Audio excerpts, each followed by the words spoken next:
Buenos días, apreciados hermanos que se conectan a esta hora a los diferentes lugares. Es con gozo y alegría que nos unimos a través de estos medios tecnológicos para continuar estudiando la temática que hemos venido desarrollando por un espacio de 22 días. De manera pues que es con gozo y alegría que nos unimos a este estudio. Hoy vamos a continuar hablando del capítulo número 14 del libro El Gran Movimiento Adventista, el cual registra como título La Puerta Cerrada. En este maravilloso capítulo nos conecta con el libro de Mateo de la Palabra de Dios, el capítulo número 25, y también tiene una conexión, apreciados hermanos, con el libro de Apocalipsis, el capítulo número 3, versículos 7, 8 y 9. Y allí habla de tanto el libro como la parábola de Mateo 25, el cual nos viene hablando de la, de la parábola de las 10 vírgenes. Allí registra una anécdota para algunas, muy acertada, muy favorable, pero desafortunadamente allí dentro de la misma parábola podemos darnos cuenta de que para otras la situación es bastante triste y tal vez desesperanzadora para 5 de ellas. Y para nosotros hoy cotidianamente podemos mencionar que también se torna triste en aquellos momentos cuando de pronto nosotros vamos a buscar de la ayuda de algo o de alguien y infortunadamente encontramos que, como vemos allí en la imagen, la puerta está cerrada. O en su defecto, hermanos, cuando nosotros, no sé, de pronto tal vez han vivido la experiencia de que cuando vamos a tomar un boleto de viaje para algún lado o vamos a viajar en avión para otro diferente país, otro país, otro municipio tal vez, y encontramos de que allí cuando vamos a adquirir el boleto o el tiquete para viajar, nos dicen el vuelo se cerró, el, el, la oportunidad para subirnos a ese bus, a ese autobús, ya no está abierta porque la oportunidad se ha cerrado. Pero pudiéramos tal vez decir, pero yo estoy viendo que el vuelo o el avión está allí, como dice la ayuda en estos momentos. ¿Cuál es la razón por la cual no me dejan entrar? La razón es porque poco tiempo antes el espacio o el cupo de pasajeros se ha completado. Pero también la palabra de Dios nos registra, apreciados hermanos, hablando de esta puerta cerrada, la palabra nos registra de que este acontecimiento será como en los días de Noé, que sin lugar a dudas, para el pueblo antediluviano, apreciados hermanos, la puerta del arca se cerró 7 días antes al diluvio y ellos no se dieron cuenta. La puerta de la gracia para el pueblo antediluviano se cerró 7 días antes al diluvio y ellos no se dieron cuenta. La palabra de Dios registra de que el diluvio vino y no se los llevó a todos y no entendieron. Pues, apreciados hermanos, este acontecimiento se va a volver a repetir, porque la puerta de la gracia en el cielo se va a cerrar.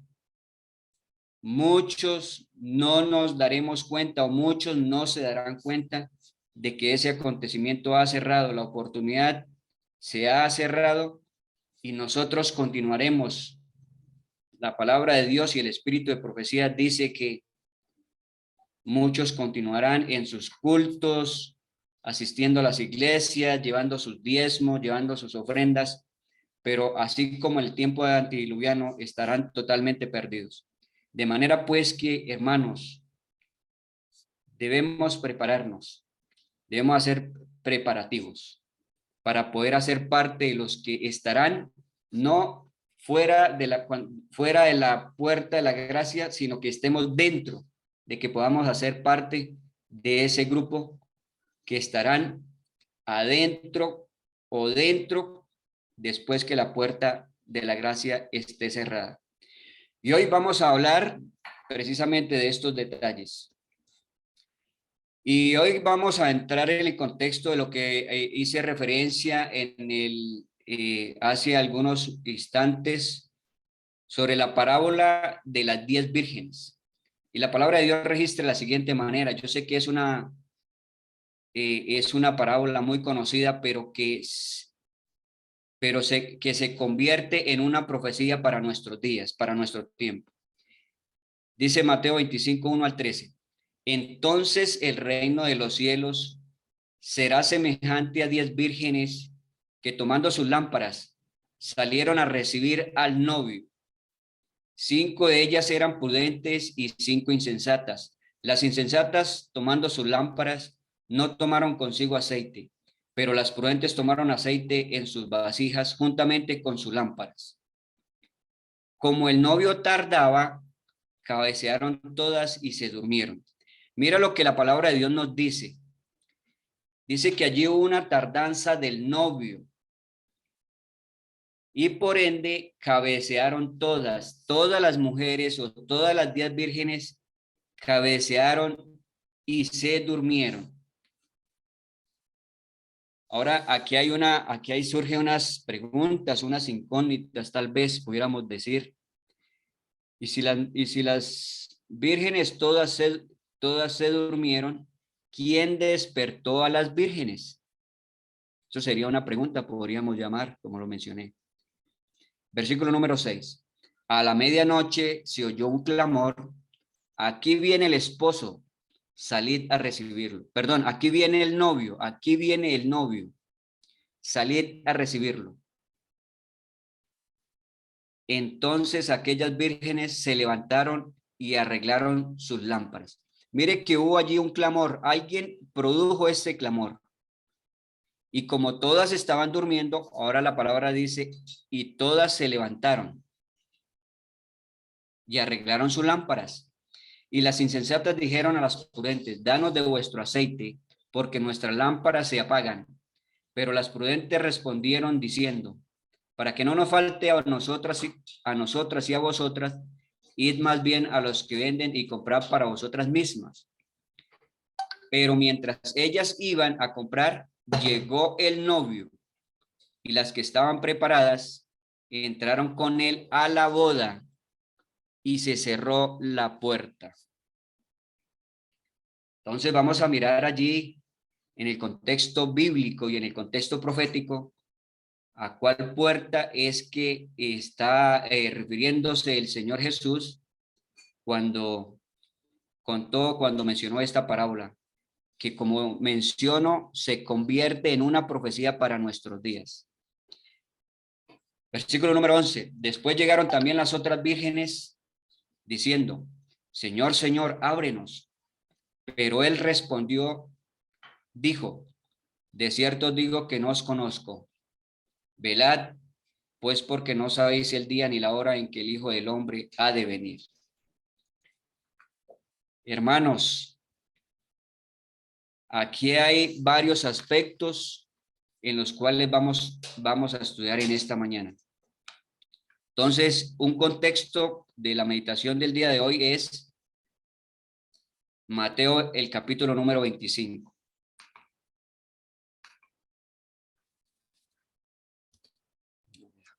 ¿Qué pasa?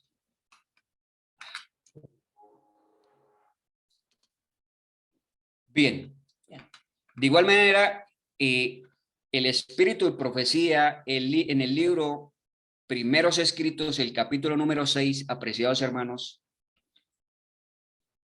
y esta es la maravilla que tiene esta iglesia, hermanos, y es la revelación presente que nos amplía, que nos permite darle zoom a lo que el Señor Jesús, quiso decirnos. Es una ampliación. Y en el capítulo número 6 del libro de Primeros Escritos nos aclara este asunto de Mateo, capítulo número 25. Dice, el sábado 24 de marzo de 1849, tuvimos con los hermanos de Thompson, Maine, una reunión muy agradable e interesante. El Espíritu Santo fue derramado sobre nosotros y fui arrebatada en espíritu a la ciudad del Dios viviente. Luego se me mostró que los mandamientos de Dios y el testimonio de Jesucristo acerca de la puerta cerrada no pueden separarse. O sea que este asunto, este tema o esta parábola que hoy estamos mencionando es un asunto que debemos estar estudiando y debemos estar compartiendo, apreciados hermanos, como pueblo de Dios que esperamos unirnos con el Señor Jesús en las nubes de los cielos cuando Él venga por segunda vez. Continúa diciendo, y que el tiempo que los mandamientos de Dios habían de resplandecer en toda su importancia, y cuando el pueblo de Dios había de ser probado acerca de la verdad del sábado, era cuando se abriese la puerta en el lugar santísimo del santuario celestial, donde está el arca que contiene los 10 mandamientos. Y quise resaltar este párrafo de este capítulo. Dice, esta puerta no se abrió hasta que hubo terminado la mediación de Jesús en el lugar santo del santuario en 1844. Entonces Jesús se levantó, es decir, en 1844, en otoño, cerró la puerta del lugar santo, abrió la que da al Santísimo y pasó detrás del segundo velo, donde está ahora al lado del arca y donde llega la fe de Israel, y donde llega la fe de Israel ahora. Entonces, este párrafo del capítulo 6 del libro de Primeros Escritos nos registra que allí en otoño de este año, es decir, en octubre 22 del año de 1844, hubo un acontecimiento en el santuario celestial, que el Señor cerró la puerta que da acceso al lugar santo y se abrió la puerta que da acceso al lugar santísimo. Y ahora vamos a mirar esto con un poco más de detalles. Bien. Continúa diciendo el capítulo 6 de Primeros Escritos. Vi que Jesús había cerrado la puerta al lugar santo y nadie podía abrirla, y que había abierto la puerta que da acceso al lugar santísimo y nadie puede cerrarla.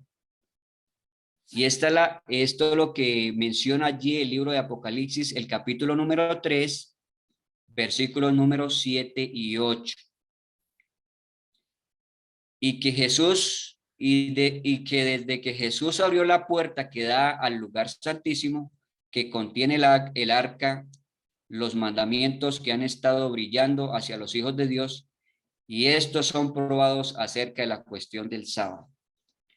Entonces allí se abrió una nueva luz, un nuevo mensaje, porque recordemos que en 1844 allí se presentó un suceso histórico, y es que lo que hemos venido estudiando, apreciados hermanos, y es el gran chasco de octubre de 1844, donde nuestros hermanos, donde el pueblo estudioso de las profecías y de la palabra de Dios esperaba con ansias ver venir al Mesías por segunda vez a purificar esta tierra, a purificar el santuario.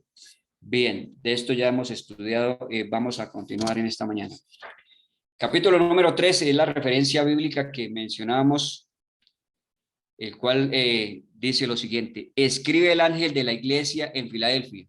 Esto dice el santo, el verdadero, el que tiene la llave de David, el que abre y ninguno cierra, y cierra y ninguno abre. Allí en la visión, el apóstol Juan, él en la visión, en el mensaje a la iglesia de Filadelfia, dicho sea de paso, la iglesia de Filadelfia es la sexta iglesia. El versículo, y dice allí que esta iglesia llegó posteriormente a convertirse en lo que hoy nosotros, al estudiar la profecía, entendemos se formó Babilonia. O el libro de Apocalipsis registra que se formó la sinagoga de Satanás. El versículo número 8. Yo conozco tus obras, he aquí, he puesto delante de ti una puerta abierta, la cual nadie puede cerrar, porque aún tienes poca fuerza. Has guardado mi palabra y no has negado mi nombre. Bien, apreciados hermanos, este es el contexto de lo que hemos venido y vamos a continuar estudiando hoy con relación a la puerta cerrada. Allí vemos en la parábola de Mateo 25 que se cierra una puerta, unos entran y otros quedan afuera. Pero también en el capítulo número 6 del libro de Primeros Escritos, dice allí que hay una puerta que se cierra y hay otra puerta que se abre. Y esto está en contexto, como mencioné, con Apocalipsis, el capítulo número 3, versículos 7 y 8. Y entonces vamos a estudiar hoy en el contexto del mensaje o de la doctrina que nosotros como adventistas del séptimo día debemos estudiar, es que este mensaje, tanto de Mateo 25 como el capítulo número 6 del libro de Primeros Escritos, está conectado con el estudio o con nuestra doctrina del santuario terrenal. Por eso, hermanos queridos, es muy importante y es de relevancia nosotros conocer este asunto del santuario, porque la hermana Elena White escribió que el conocimiento correcto, el entendimiento correcto de lo relacionado con el santuario terrenal y el santuario celestial, el conocimiento correcto de esta doctrina es el soporte de nuestra fe. Entonces hoy vamos a hablar un poco, vamos a introducir este estudio de la puerta cerrada en el asunto de la doctrina del santuario. Muy bien, y hablando del santuario terrenal, nosotros entendemos, nosotros debemos conocer, apreciados hermanos, de que cada vez que voy a hacer un pequeño resumen de manera rápida, cada vez que el pueblo el pueblo israelita debía armar o debía construir el santuario terrenal, debía hacerlo dando la espalda al pecador, el penitente. El pecador debía entrar al santuario a ofrecer su víctima, a ofrecer su sacrificio, dándole la espalda al sol, o sea, dándole la espalda al oriente. Allí vemos que eso era uno de los requisitos que tenía que Dios se había establecido le había establecido al pueblo de Israel, de que esto debía realizarse cada vez que el pueblo de Israel debía armar y debía volver a armar el santuario terrenal. Bien, y allí posterior a la entrada encontramos, yo sé que este es un tema conocido, estaba el atrio, posteriormente había una puerta que comunicaba del atrio al lugar santo, y posteriormente había una puerta que comunicaba el lugar santo al lugar santísimo. ¿Por qué traigo a colación este asunto del santuario? Porque allí vemos que el registro profético nos habla de la puerta que se cierra, que hay una puerta que se cierra, que es la puerta que da acceso al lugar santo, y se cierra, y se abre la puerta que da acceso al lugar santísimo. Muy bien. Y allí vemos otro capítulo que es interesante, es importante, apreciados hermanos, que nosotros estudiemos, porque para tener claridad debemos estudiar estos capítulos, y debemos tener comprensión correcta de estos asuntos. Y en el libro de Primeros Escritos, el capítulo número 10, que lleva por título El fin de los 2300 días, también hace alusión la sierva del Señor con esta temática tan interesante, la cual estamos estudiando en esta mañana, es la puerta cerrada. Y la sierva escribió en visión, refirió lo siguiente: vi un trono y sobre él se sentaban el Padre y el Hijo. Ahora, la pregunta es, cuando la sierva del Señor habla de que ella vio un trono, ¿de cuál trono está hablando? Hermanos, el trono de la cual ella se está refiriendo es el trono, es el trono de los panes que está al norte del santuario celestial, que es el trono de los panes de la proposición. Cuando ella habló, vi un trono, está refiriéndose al trono o a la mesa de los panes que estaba al lado norte en el lugar santo. Continúa diciendo la visión profética. Vi un trono y sobre él se sentaban el Padre y el Hijo. Cuando el Señor Jesús murió, resucitó al tercer día y fue al cielo, y la palabra de Dios registra en el libro de Hechos de que Esteban fue apedreado, y que él dice que él vio al Hijo de Dios sentado a la diestra del Padre. Él lo vio en el trono de los panes, como mencioné, que estaba sentado a la diestra del Padre. Continúa diciendo: me fijé en el rostro de Jesús y admiré su hermosa persona. No pude contemplar la persona del Padre, pues le cubría una nube de gloriosa luz. Pregunté a Jesús si su Padre tenía forma como él. Dijo que la tenía, pero que yo no podría contemplarla, porque dijo: si llegases a contemplar la gloria de su persona, dejarías de existir.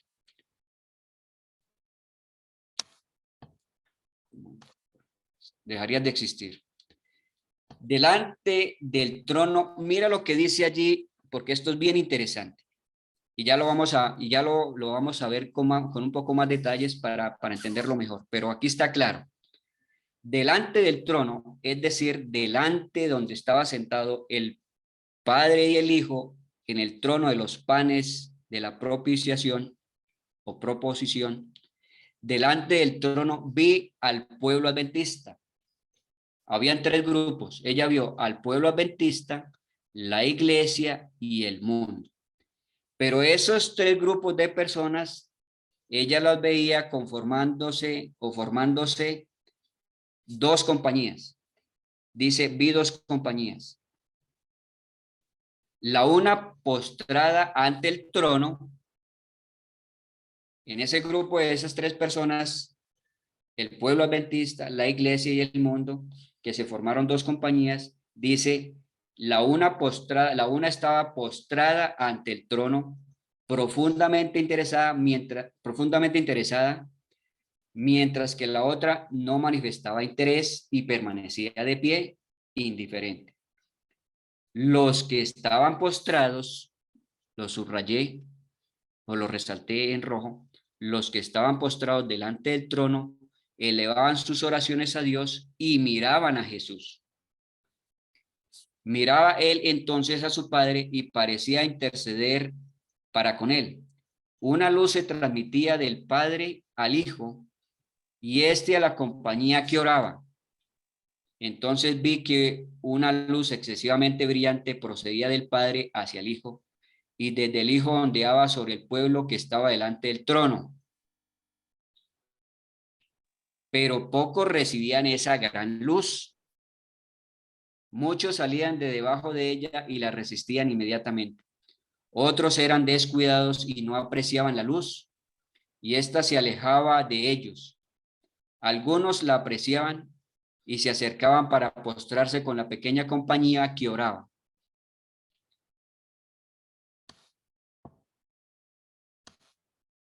Esta recibía la luz y se regocijaba en ella. O sea, la pequeña compañía que oraba, que estaba postrada delante del trono, la sierva del Señor menciona y dice, esa compañía que estaba allí arrodillada, que oraba y que tenía su mirada en Jesús, dice, esta recibía la luz y se regocijaba en ella y sus rostros brillaban con su gloria.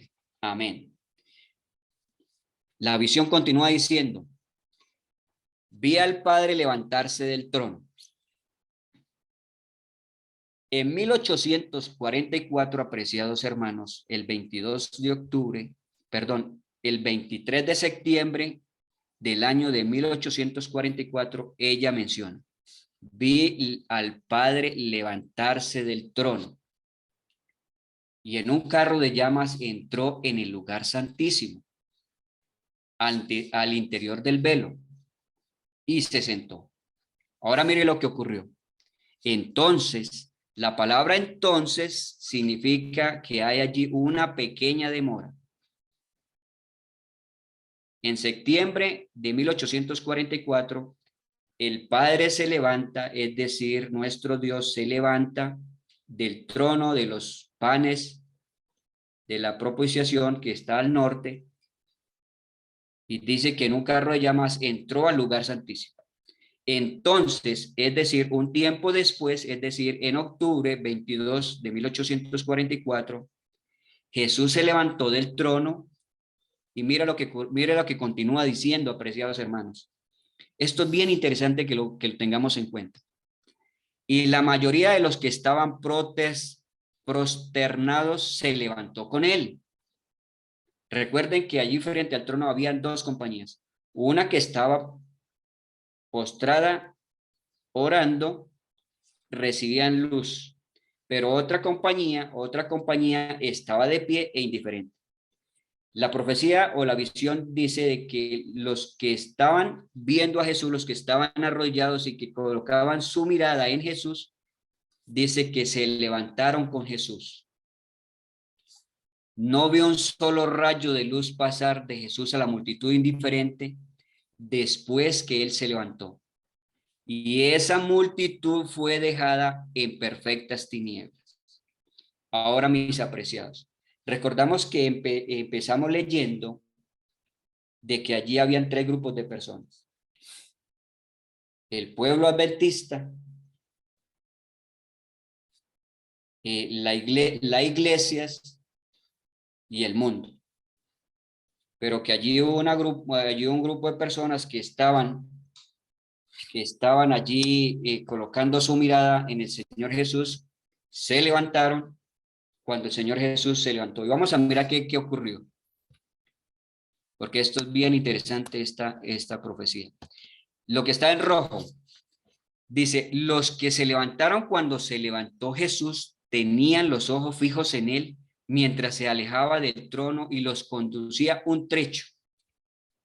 Alzó entonces su brazo derecho y oímos su hermosa voz decir, el Señor Jesús condujo a la compañía que estaba orando, que estaban colocando su mirada, que estaban siguiendo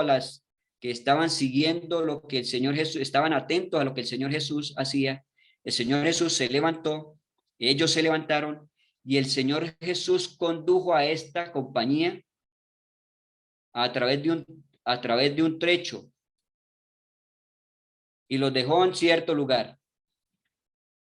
Y dice, el Señor Jesús alzó entonces su brazo derecho y oímos su hermosa voz decir, aguardad acá, voy a mi Padre para recibir el reino, mantened vuestras vestiduras inmaculadas y dentro de poco volveré de las bodas y os recibiré a mí mismo. Continuamos estudiando, leyendo de la siguiente manera. Tengo un problema acá. Dice, después de eso, un carro de nubes, cuyas ruedas eran como llamas de fuego, llegó rodeado de ángeles a donde estaba Jesús. Él entró en el carro y fue llevado al lugar santísimo, donde el Padre estaba sentado. Allí contemplé a Jesús, el gran sumo sacerdote, de pie delante del Padre. En la orla de su vestidura había una campana y una granada. Luego otra campana y otra granada. Los que se levantaron con Jesús elevaban su fe hacia él en el lugar santísimo y rogaban, Padre mío, danos tu espíritu. Entonces Jesús soplaba sobre ellos el Espíritu Santo. En ese aliento había luz, poder y mucho amor, gozo y paz. Bien, yo he diseñado para beneficio de nosotros esta pequeña ayuda donde donde voy a tratar de explicar lo que hasta el momento hemos leído, hasta lo que este momento he compartido. Y esta ayuda es bien interesante, apreciados hermanos, y vamos a tratar de describir lo que hemos leído. Hermanos, mira, en el año 31, cuando el Señor Jesús muere en la cruz, en el año 31, ¿qué ocurrió? La puerta que da acceso del campamento al atrio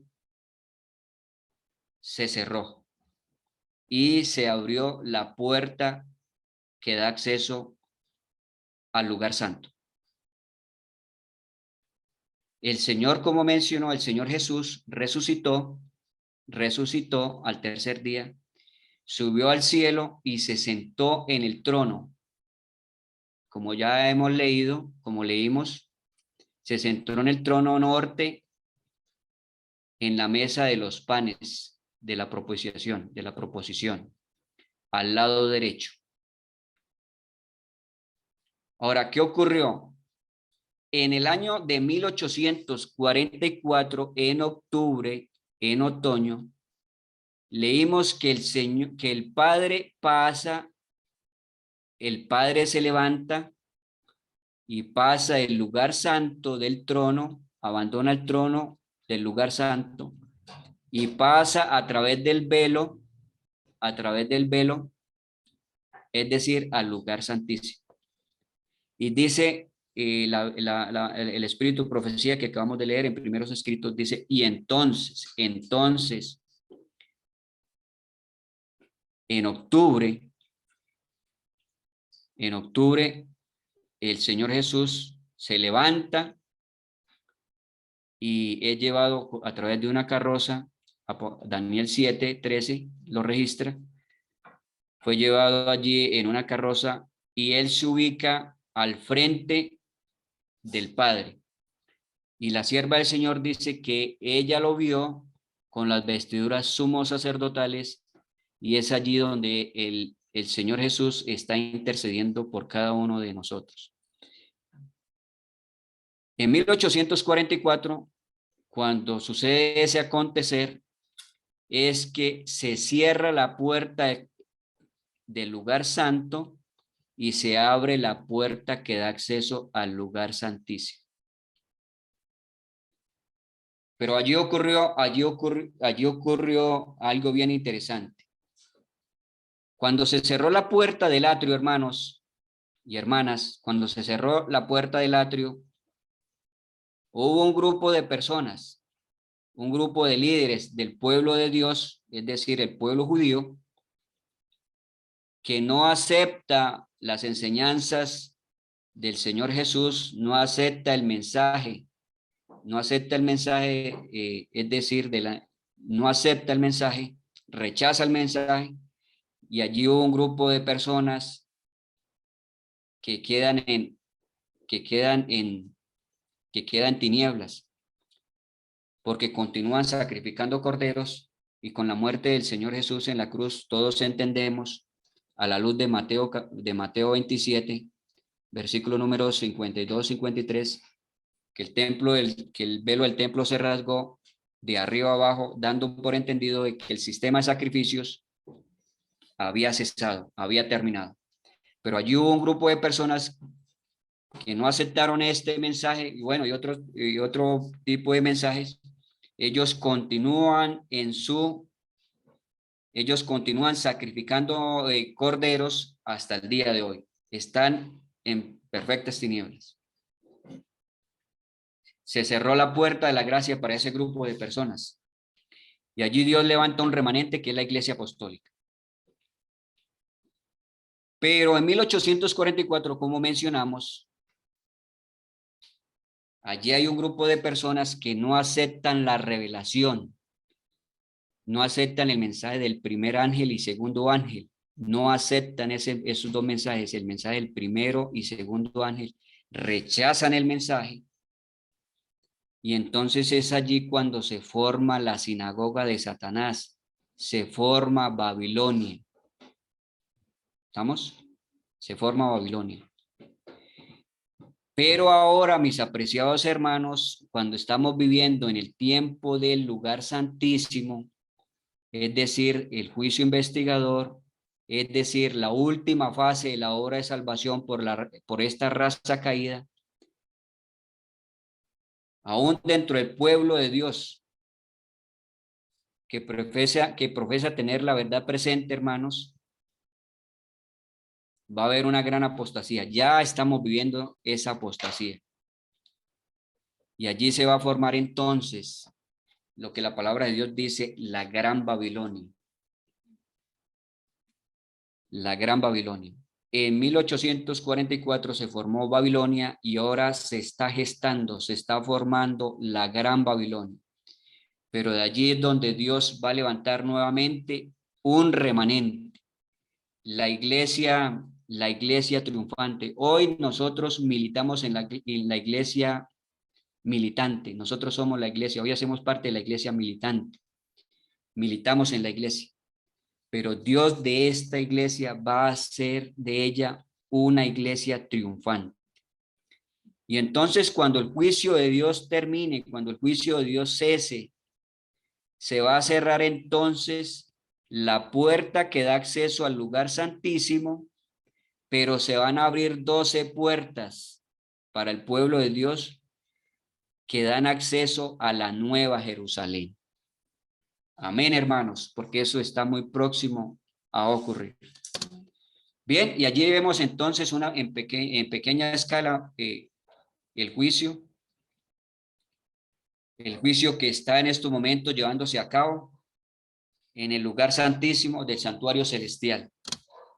Y entonces, una vez terminado el juicio, y aquí yo quiero hacer énfasis en lo siguiente, o puntualizar lo siguiente, apreciados hermanos. Y es que quiero mencionar lo que ha ocurrido con el pueblo de Dios. Y es que la sierva del Señor dijo de que frente al trono ella vio a tres clases de personas: al pueblo de Dios, es decir, a los adventistas a los adventistas, ¿cierto? Las iglesias, la iglesia protestante y al mundo. El Señor Jesús condujo, pero leímos, apreciados hermanos, que ella vio esos tres grupos de personas, o esas tres clases de personas, las vio en dos compañías. Una que estaba postrada, arrodillada, orando y clamando, adorando al Padre, a Dios que estaba sentado en el trono, pero había otra compañía que estaba de pie y que esta compañía era indiferente. En octubre, en 1844, el Padre, ella dice que ella vio en visión que el Padre se levantó, ya lo mencionamos, entró al lugar santísimo y posteriormente el Señor Jesús se levanta y la compañía que estaba de pie, perdón, la compañía que estaba orando, que tenía puesta su mirada en el Señor Jesús, ellos vieron cuando el Señor Jesús se levantó, se alejó del trono, de este trono que está al norte, que es decir, el trono de los panes sin levadura, de los panes de la proposición. Dice el relato profético de que el Señor Jesús condujo a esa compañía, es decir, al pueblo de Dios que seguían al Cordero por donde quiera que va, los condujo del trono de los panes y la dejó acá, en el trono del altar del incienso. Y entonces el Señor Jesús le dijo a esa compañía: aguardad acá, espérenme acá, porque voy a mi Padre y cuando regrese de las bodas, os tomaré a mí mismo. Ahora, hermanos, en estos momentos se está llevando a cabo el juicio investigador.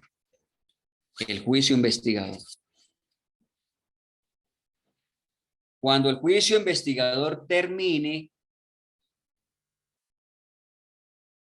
se realiza la boda.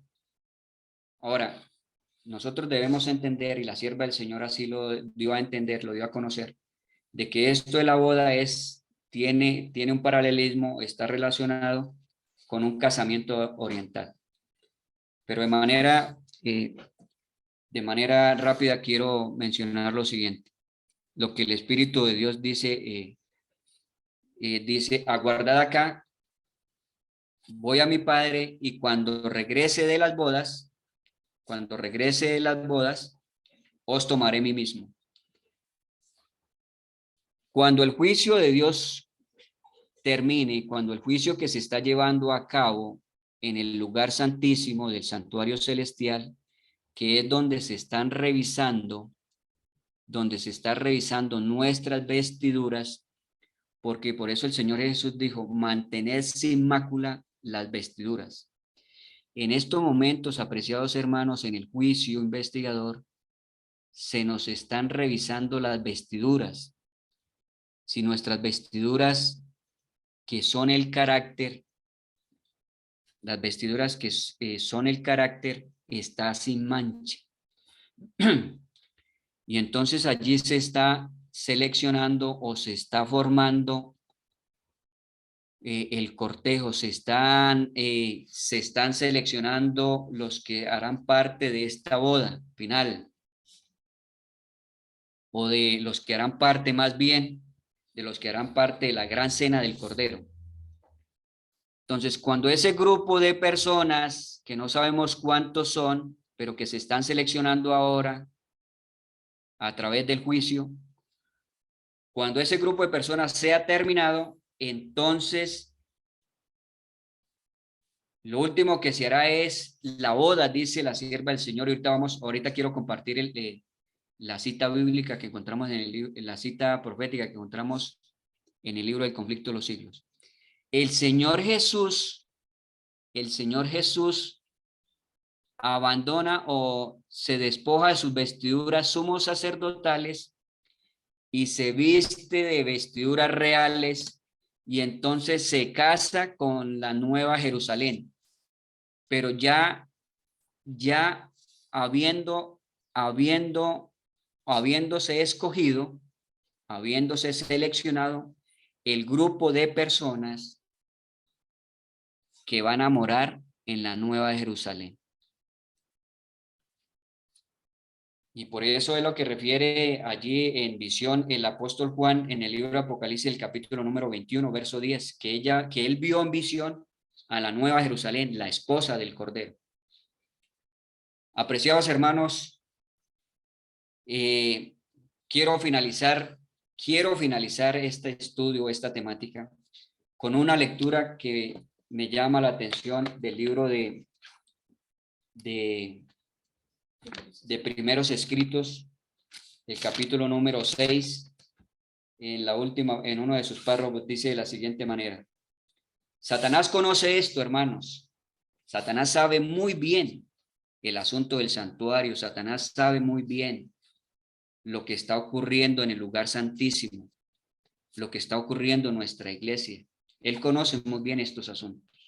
Y la sierva de Dios escribió de la siguiente manera: Satanás sabía esto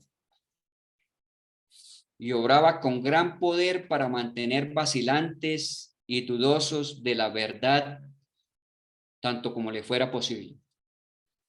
Vi que los golpes misteriosos de Nueva York y otros lugares provenían del poder satánico y que tales cosas serían cada vez más comunes y se revestían de un manto religioso.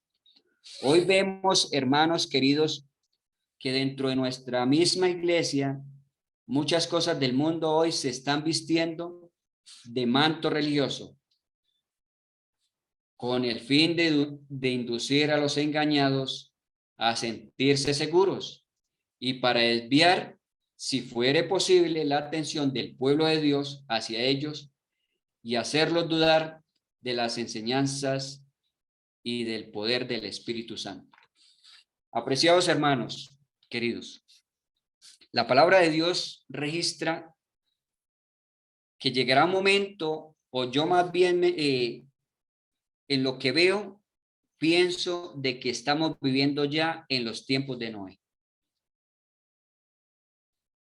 Y apreciados hermanos, hoy, como mencioné y como lo leí en el libro de Primeros Escritos, hoy estamos viendo muchas cosas que están ocurriendo, muchos engaños que se están viendo hoy en nuestra iglesia, que se están vistiendo de manto religioso.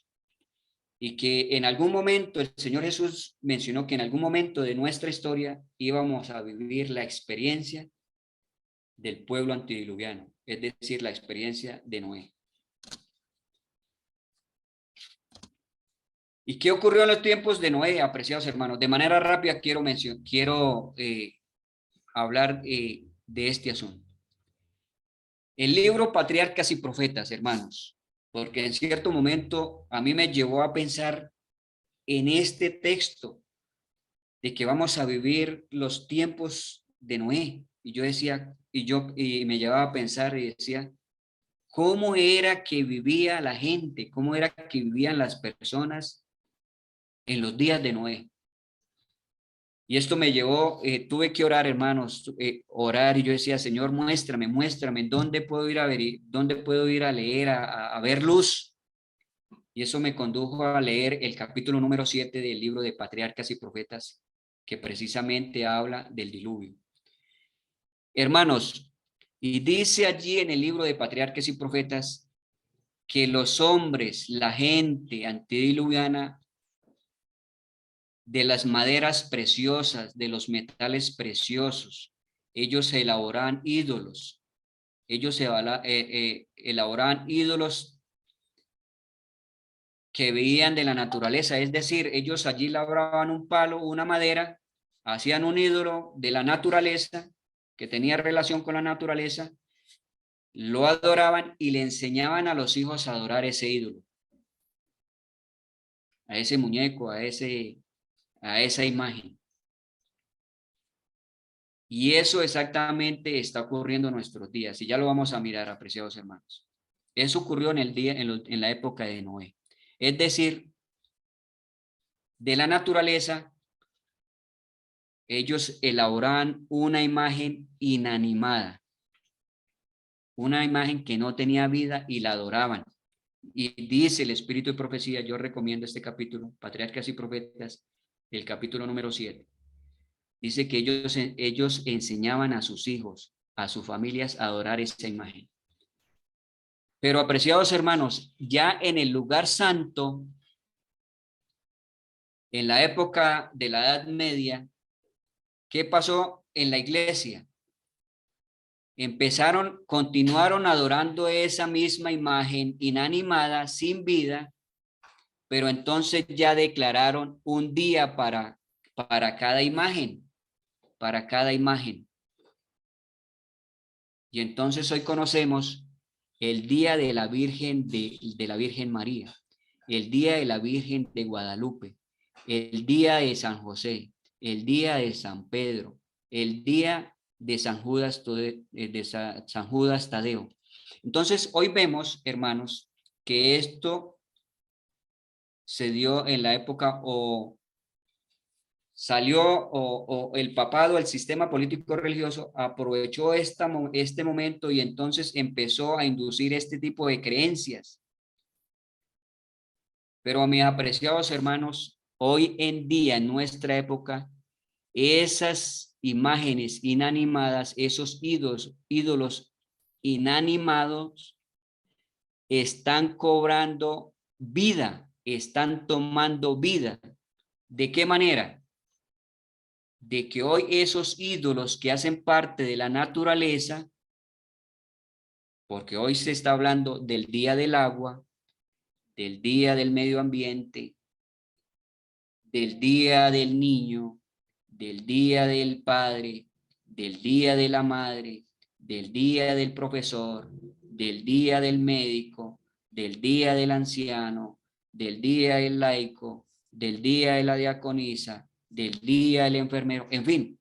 Nótese que el ídolo inanimado está tomando vida y ya hoy en nuestros días, en la época que históricamente estamos viviendo, en la época del lugar santísimo, esas mismas creencias se han introducido o se han metido aún en nuestra iglesia.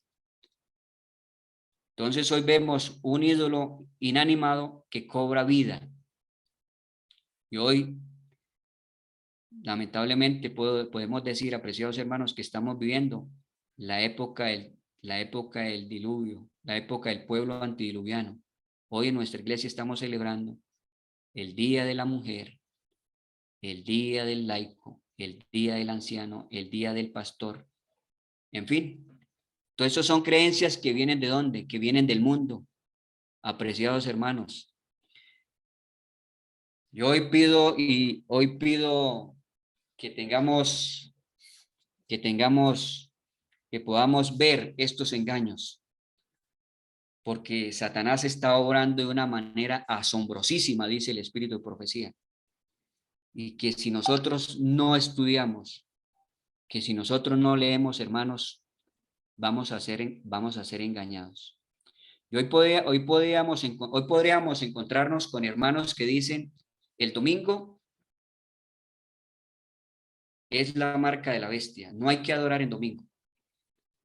Pero si de pronto se le habla de que no debemos celebrar la Navidad, de que no debemos celebrar cumpleaños, entonces tal vez esa persona se molesta, no está de acuerdo. Y entonces allí podríamos decir que no estamos viviendo, no estamos acordes, no estamos viviendo, nuestra vida no está acorde, nuestra vida no está en armonía con la revelación presente, que es el espíritu de profecía. Apreciados hermanos, que Dios nos bendiga, que Dios nos ayude, que podamos ver a través de nuestros ojos de la fe lo que está ocurriendo dentro de nuestra iglesia y lo que está ocurriendo en el mundo. Que el Dios del cielo nos ayude a prepararnos, apreciados hermanos, para poder defender estas grandes verdades que hemos venido estudiando, estos grandes engaños que se están presentando, que se están metiendo en nuestra iglesia, que podamos defender esas grandes verdades. Por eso es que nosotros, como mencioné, debemos prepararnos para defender la verdad, no sin atacar al hermano, sino a atacar esas falsas enseñanzas, esas falsas creencias, que hay en nuestra iglesia hoy en día. Hermanos, que Dios nos bendiga, que Dios nos ayude. Esta era la temática que he preparado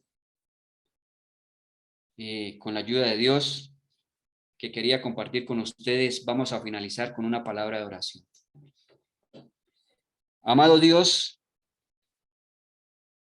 gracias damos por el mensaje que tú has presentado o que tú has dado a través de tu sierva, de los pioneros, el espíritu de profecía. Gracias damos, amado Dios, por tu palabra, porque ella nos indica, ellas nos muestran con claridad los tiempos que estamos viviendo. Pero, amado Dios, tú has escogido un pueblo y es la Iglesia Adventista del Séptimo Día para este tiempo solemne en el cual estamos viviendo. Hoy no podemos decir de que el juicio comenzó, sino debiéramos más bien decir que que el juicio investigador allí que se está llevando en el santuario celestial, en el lugar santísimo, está por terminar. Ayúdanos para ser parte de los que harán parte de esa gran cena que se va a celebrar, que tu Hijo Cristo Jesús va a dar allí con los invitados que sean seleccionados dentro de ese proceso del juicio investigador. Ayúdanos, porque es nuestro mayor deseo morar contigo por toda una eternidad. En tu manos colocamos tu pueblo, tu iglesia, que ha sido y está siendo permeada por falsas enseñanzas, falsas creencias. Hoy tal vez no estamos dando el mensaje que se debiera estar dando a un mundo que perece en medio de tanta ignorancia, de tanta incredulidad. Pero, amado Dios, ayúdanos a prepararnos para hacerle frente a esta gran apostasía que sin lugar a dudas hay en este mundo y que irá en aumento de una manera asombrosísima, como lo escribiera tu sierva en el pasado. Bendice a cada persona, amado Dios, de manera especial que se ha conectado en esta mañana. Sus familias, sus hijos, sus esposos, que todo lo que se haga, Señor, en este día, lleve tu bendición. Amén. Que en los lugares donde nos vamos a congregar, amado Dios, después de esta corta meditación, puedan ser bendecidos. Que el mensaje pueda ser acorde al tiempo que estamos viviendo. Bendice nuestras actividades. Pues te lo agradecemos, amado Dios, en los méritos santos de tu Hijo amado Jesús, oficiados en la cruz del Calvario. Amén.